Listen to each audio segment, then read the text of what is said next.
הם שילמו כסף עבור דבר שלא נתן להם תוצאה. הם שילמו כסף עבור דבר שלא נתן להם תוצאה. הם שילמו כסף עבור דבר שלא נתן להם תוצאה. שלום אייל. שלום. עכשיו שאתה כחודש לאחר הטיפול ואתה רואה את מצב הרגליים ואת מצב כפות הרגליים ואת מצב הציפורניים, מה יש לך לומר עד כה? התגובה נראית מפתיעה מאוד, לא ציפיתי. הטיפול שהוא סך הכל מאוד מאוד קליל, פשוט לראות רגליים חדשות לגמרי.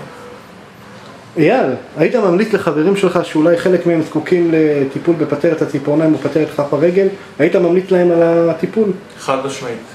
יש תוצאות נראות לעין, אפשר להבחין בקלות, גם לא בעין מקצועית. תודה רבה. תודה.